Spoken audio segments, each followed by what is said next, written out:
Muy buenas, compañeros y compañeras. Mi nombre es Rubén Hernández y para mí, como siempre, es un auténtico placer estar en un episodio más de la Radio Podcast. Hoy es un podcast muy especial y por eso quería traeros a alguien muy especial.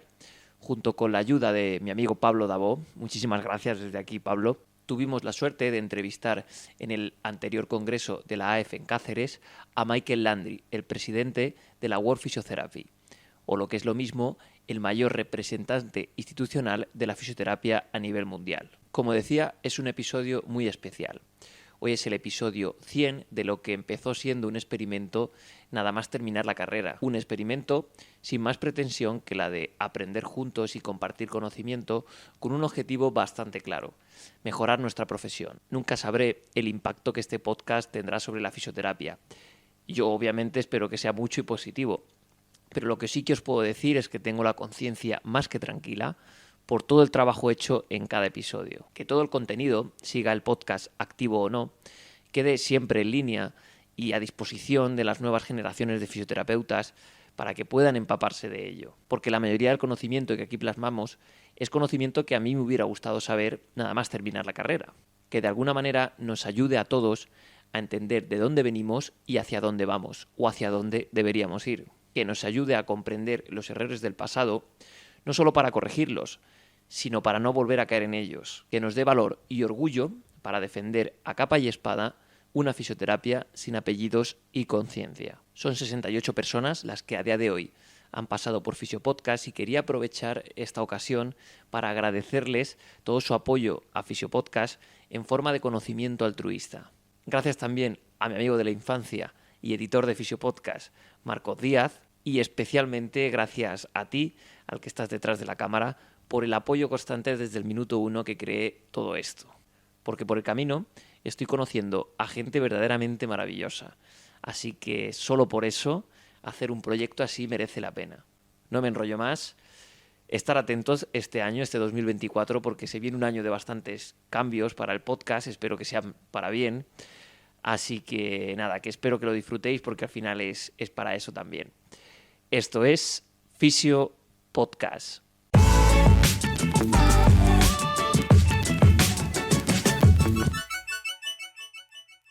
Muy buenas, bienvenidos al podcast.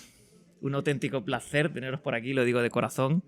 La primera pregunta es obligatoria en este podcast, que es pedir al invitado, un invitado de honor en este caso, una pequeña autopresentación.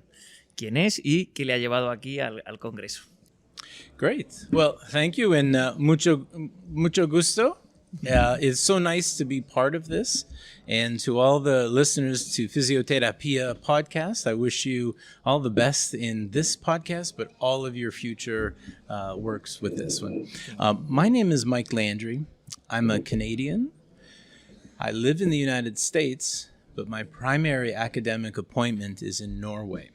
Most of my career in physiotherapy has been in disaster and emergency response. Dating back to when the war in Bosnia began to even now, I've been involved as a physiotherapist in emergency response scenarios and sudden onset disasters like an earthquake or a tsunami, all the way through to conflict and post-conflict recovery plans. So I think that my career, I've been so fortunate as a physiotherapist to be able to be with people, work with physiotherapists of all different countries, all different nationalities, all different languages. And I think it was that exposure to people around the world that made me interested to become politically active, beginning as the president of the Canadian Physiotherapy Association and now as president of World Physiotherapy. Mm-hmm. Thank you. Okay, so the next question would be, what do you think are currently, nowadays, the issues or the challenges of the physiotherapy profession globally? Mm-hmm. You know, it's a good question. I think the challenges that are for us as physiotherapists, all of them are solvable. So these are challenges that if we were to work together, I'm convinced that we can move forward. Here in Spain, in one of my presentations, I just used the analogy of crossing the Rubicon. which is sort of an allegory for once you go in a certain direction, you can't go back. And I believe that we in physiotherapy have had a very important growth over the last 100 years. Many of the original associations in World Physiotherapy have turned 100 or will be soon turning 100.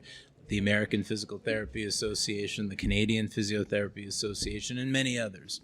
So we've had over these last 100 or so years, as physiotherapists around the world, we've had massive growth. Mm-hmm. But things are changing. Healthcare is changing. When we designed physiotherapy, or when the founders of physiotherapy created our profession, they didn't really see virtual care.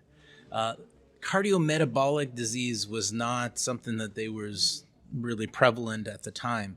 At the time, it was war injuries and polio and many other sort of conditions that are very musculoskeletal oriented, let's say, and neurological.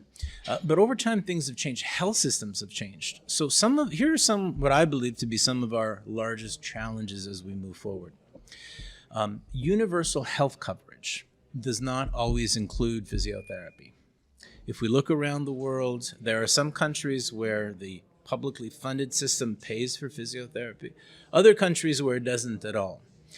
World Health Organization has a direct focus for universal health coverage around the world, including rehabilitation services.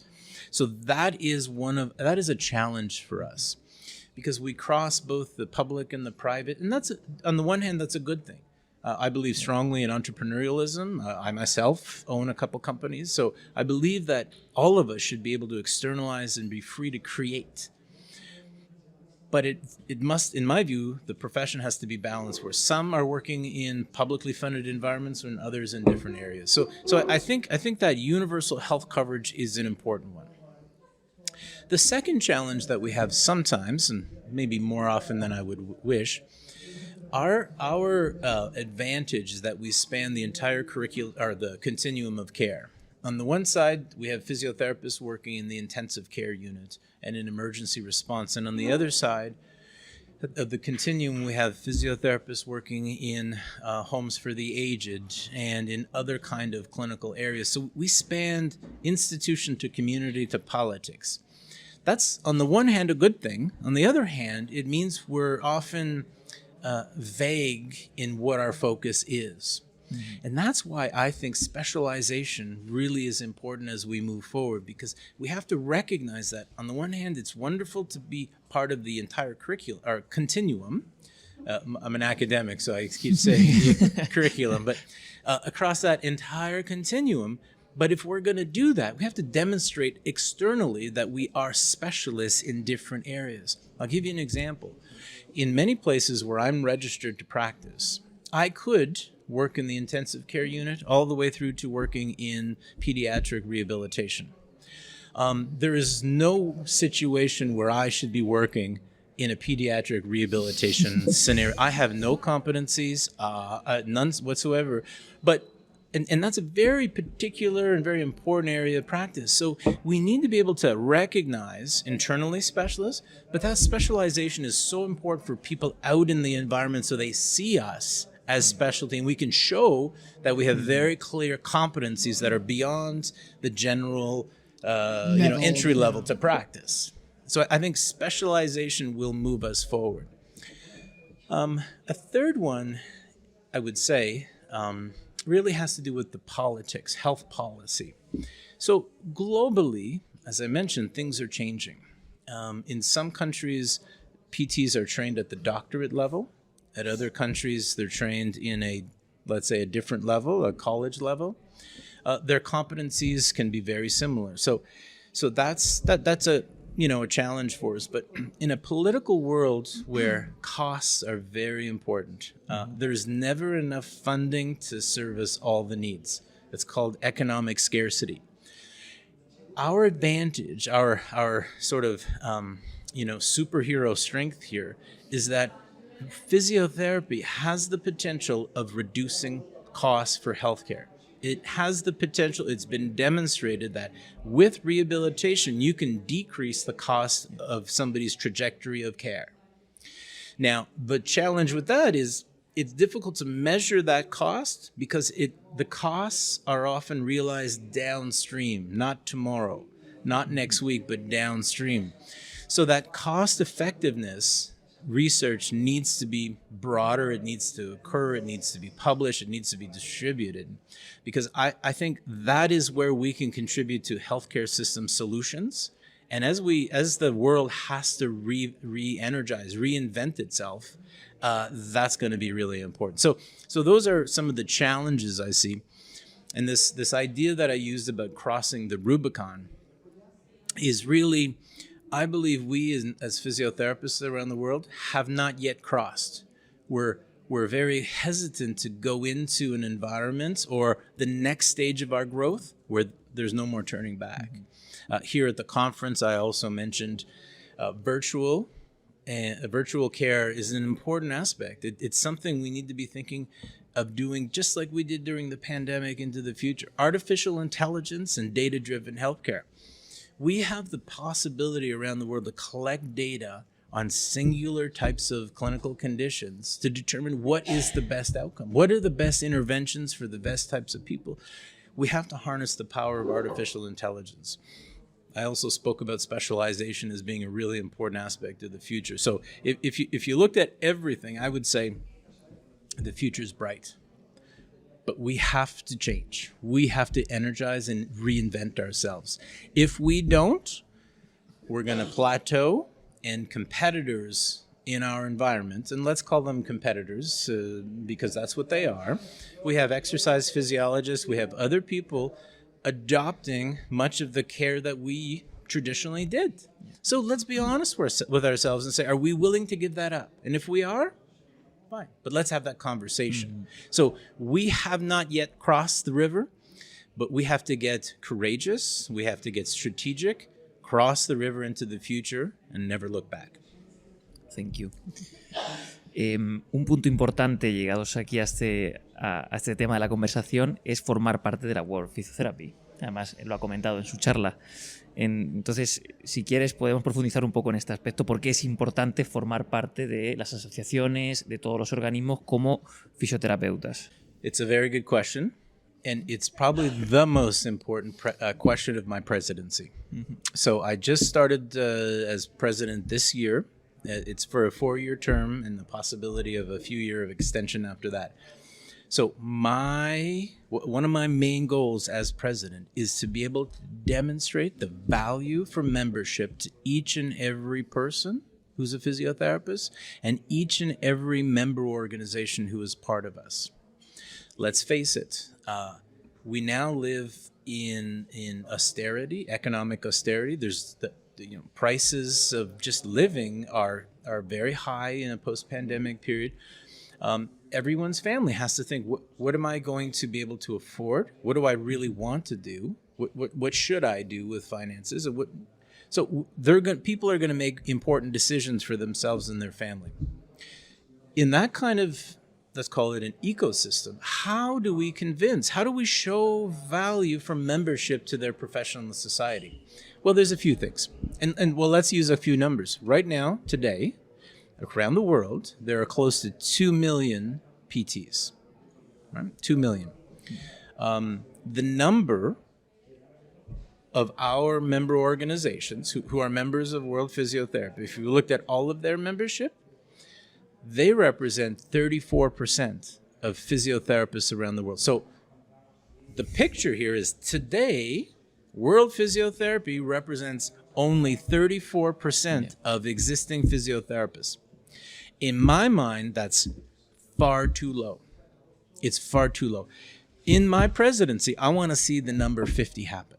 So I want to see in the next 4 years that half of PTs around the world become members of members of their home association, their countries, and then that country becomes part of us. Now, strength in numbers. Here's what we could do. Because again, back to finances. When I talk to people, usually it's that if I don't have to join the association, I won't, because we just don't have the money, or, you know, now we have other finances that we have to pay. That's the number one reason why people don't join. They don't interpret the value. So the most important way to get physiotherapists, members of their country, a member organization, and then us, is to demonstrate value. Make the value so wonderful that they're not going to say no. Now, in the Canadian Physiotherapy Association, one way we did this when I was president is that we created a malpractice insurance scheme that had such a high value to members that we saw membership go up, because members wanted into the Canadian Physiotherapy Association so they could buy that very, very inexpensive but high quality insurance plan. Maybe that's a plan that maybe that's an idea we should look globally around the world. You know, how is it that we're going to create value so that we retain and attract people into our associations? Now, that's not going to be easy, and I don't know, honestly, if I have all the answers, but I know that we do. The collective we does. I'd be prepared, for instance, to say to member organizations, for instance, here in Spain, okay, let's be honest, the Spanish PT Association represents 14% of PTs in the country. That's a financial problem for people wanting, because you'd have to pay more money. Okay, so how do we create value? Well, how about if we said, if World Physiotherapy, and I'm not saying we will, this is just an idea, this, as an example of a disruptive idea, we say, okay, listen, if your association gets 10% more of its membership within the next year, we will decrease your fees over let's say a 3-year period.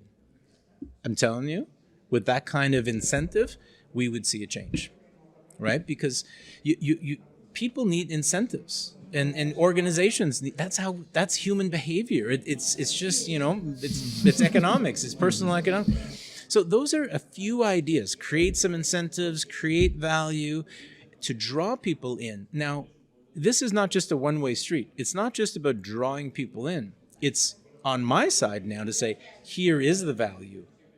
It's not just a shiny thing, and once you're in, we don't talk to you.